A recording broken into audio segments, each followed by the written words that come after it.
There have been 28 killings in Anchorage this year. That's one short of the record set in 1995. In this series, we take a closer look at the cases that have raised the most questions among our viewers. A series of double homicides in public places. Wait, hold on. Try that again. This is Selena Molinax. Playful, even at the hardware store. Her body was found first. You know I'm recording you. She was 19. Ta-da! 20-year-old Oni Aber Morissette serenading the camera on his last day alive.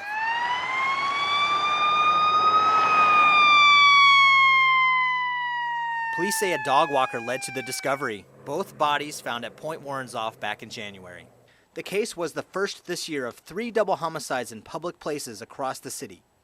All remain unsolved. No doubt you heard about Selena and Oni's murder and the killings that followed, like the one at Ship Creek in July along a bicycle trail. They are opening up the area. And the next, just weeks later, near a popular rocket ship playground at Valley of the Moon Park.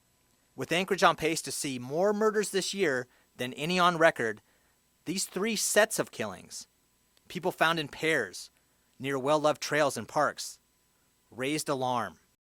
The media and neighbors began to ask, were the murders connected? Police repeatedly declined to rule out any possibility and revealed little about what they might know. Is it something the average person should worry We need about? the community's help so much, no matter how little you think that incident. If you're woken up in the middle of the night and you hear loud bangs or whatever, please call the police department, because that piece of information is vital to us figuring things out. Detectives don't like to talk about open cases, and that lack of information left many trail users confused and worried. And while serial killers account for fewer than 1% of all murders in the United States, Anchorage has had more than one. A now notorious local baker admitted to killing 17 women and raping dozens more in the 1970s and 80s. More recently, Anchorage handyman Israel Keys traveled to other states to stalk victims before a killing here led to his arrest and jailhouse suicide.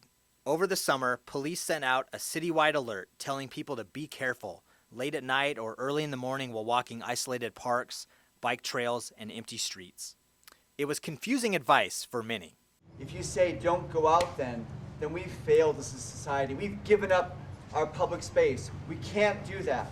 I think the advice I was trying to give is, you know, it's tough out there. It really is. And you got to look out for yourself, and we got to look out for each other. I have heard that there might be a serial killer. The worst thing we can do is speculate and cause rumors to go about and so on. Families said some media accounts did little to ease the community unrest or didn't match what they thought they knew about the cases.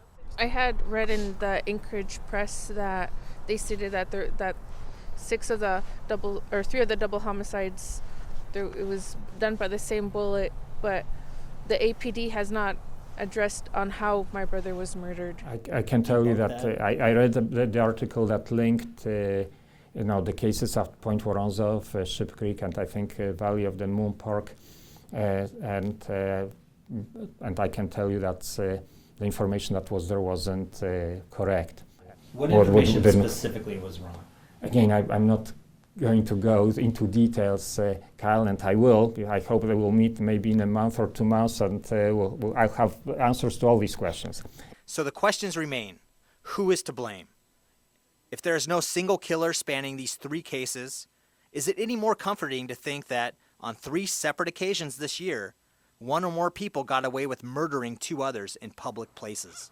And I can tell you we have, working on cases, and I have no doubt that we'll close some cases. For now, no arrests have been made in 1/3 of killings this year in Anchorage.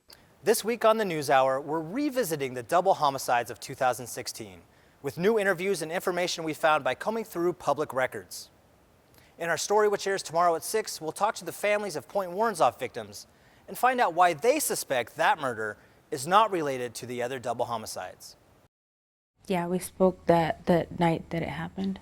Sophia Tabios was one of the last to see her roommate, Selena Molinax, alive. She was just laying there on the bed texting somebody. I went home and then I started getting worried. It was like 11, 12, going to 1 o'clock. I asked her, I said, hey, you could be staying at your friend's house. Anchorage police are now arriving with our crime scene team. The events that followed over the next several hours, are the subject of a double murder investigation, one of 3 unsolved double killings in Anchorage this year. A dog walker found Selena's body early one cold January morning on a beach below Point Warrenzoff. An hour later, police realized she wasn't alone. When we got down here, obviously, we found another person that was conscious, or that was breathing. They were unconscious at the time. 20-year-old Oni Aber-Morissette soon died too, before he could tell police what happened. Over the last 9 months, families of the victims have been adrift, as winter turned to summer, to fall, with no arrests.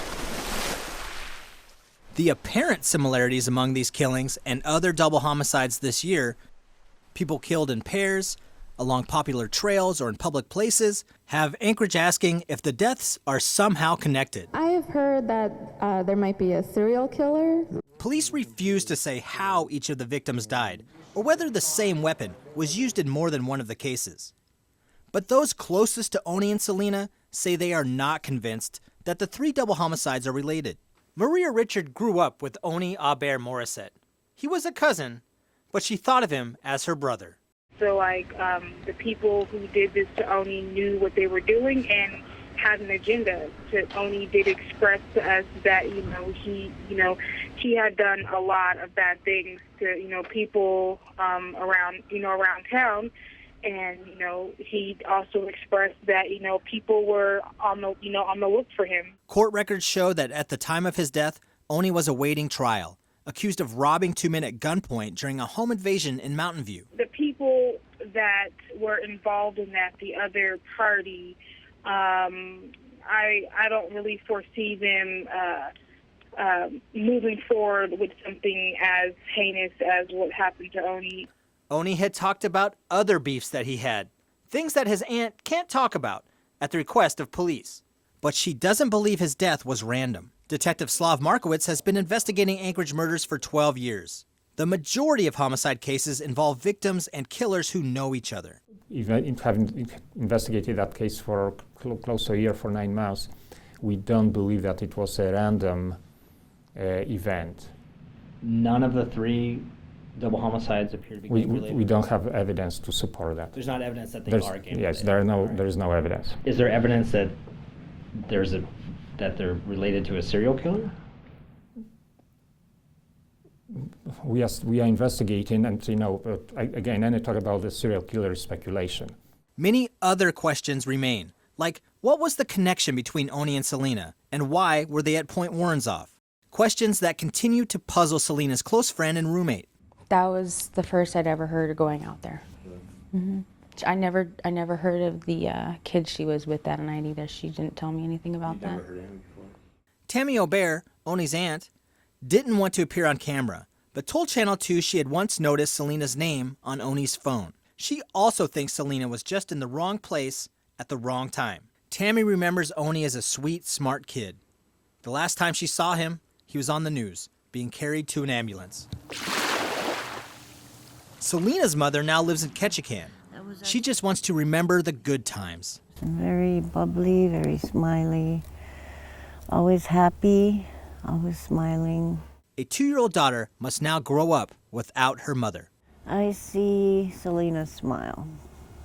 I see Selena's smile in her pictures. Riley's very beautiful like her mother. Family and friends think the toddler understands that her mother is gone. And she has a sense of it, because my son from the memorial has a picture of Selena, and it came off the wall when Riley was over not too long ago, and Riley was kind of upset when she seen the picture. She's all, Mom, Mom, Mom. So, and then she kind of broke down, started crying, While Selena's mother suspects police have a person of interest in the case. Again, and even if it was supported by evidence, I wouldn't be able to comment on that. For now, Rose wears a memento. I miss her and think of her every day. But I have this. She's here, close to my heart. Still waiting for answers and planning to spread her daughter's ashes at the water along a peaceful shore. We just need some type of closure. I want this person brought to justice. For one of the victims, the bicycle path where he was found dead was also his backyard. Here. We're told Jason Netter lived here for several years, in secret, on the edge of the city, just a few blocks from the trail where he died. Good evening. Anchorage police are investigating the deaths of 2 people found on a bike path near downtown early this morning. Gary Lose met Netter at a soup kitchen. And you guys lived in here? We live in here. It looks like someone already cooked the barbecue grill that we had. The two spent a lot of time talking. It was fun to talk to, fun to be around. Lose says Netter used and sometimes sold drugs. Meth, heroin, spice. Or pawned stolen electronics to make money. Netter racked up a pretty long rap sheet. I don't like to talk smart to any Tom, Dick, and Harry, and he likes to run his mouth like that, so that could get him in a little trouble too. In May, Netter violated probation in a drug case. He spent 2 months behind bars. He got out on July 1st, a Friday. By Sunday morning, he was found dead on a bicycle trail. Next to him was 20-year-old Brianna Foisey. We do know that they knew one another. As far as the exact extent of their relationship, we don't have that information at this time. Foisey's adoptive mother declined to talk on camera, but said Brianna likely had a fetal alcohol spectrum disorder since birth, a condition that can impair judgment and increase the risk of a person being victimized.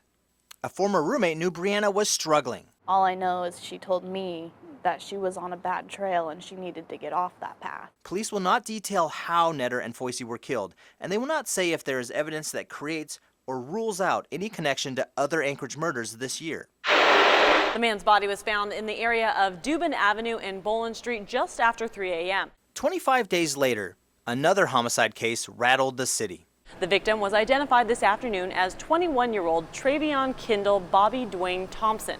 In that case, police released a sketch of a person of interest who apparently has never been found. Neither has the bicycle that police say the victim was riding before he was killed.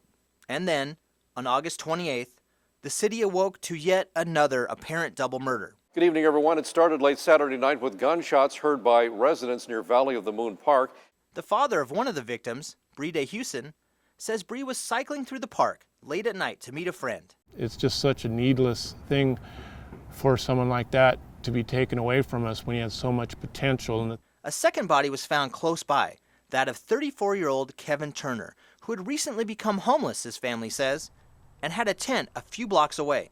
He's one of those people that if you didn't know him and you walked up to him, he'd approach you with a smile and shake your hand, and you guys would become friends almost instantly. Police have released very little about the Valley of the Moon killings. Turner's family wants answers. Somebody took his life, and I really hope that the Anchorage Police Department finds him. I really hope that the FBI is giving them all the help that they can. From the heart of town to the fringes of the city. I know he lived here for 10 years, so he has a handful of enemies. A near record 28 people have been killed in Anchorage this year. In some of these cases, we are starting to get answers, and in some of these cases, we are convinced that we have answers. 10 of those deaths, including 3 double homicides. The killings of Oni Aber Morissette and Selena Mullinax, Brianna Foisey and Jason Netter, Bree DeHusen and Kevin Turner, remain unsolved. This was the third in a series of stories about double homicides this year in Anchorage. Our aim was to try our best to fact-check rumors in these cases and learn as much as we could about each killing. Police were willing to rule out a gang connection in all 3 cases and say that a report that all 3 might be linked to a serial killer was not correct. In the first of the killings at Point Warrenzoff, a detective said it was not a random attack and that APD might have more information about that case soon. We'll bring you those details as they develop. Kyle Hopkins, Channel 2 News.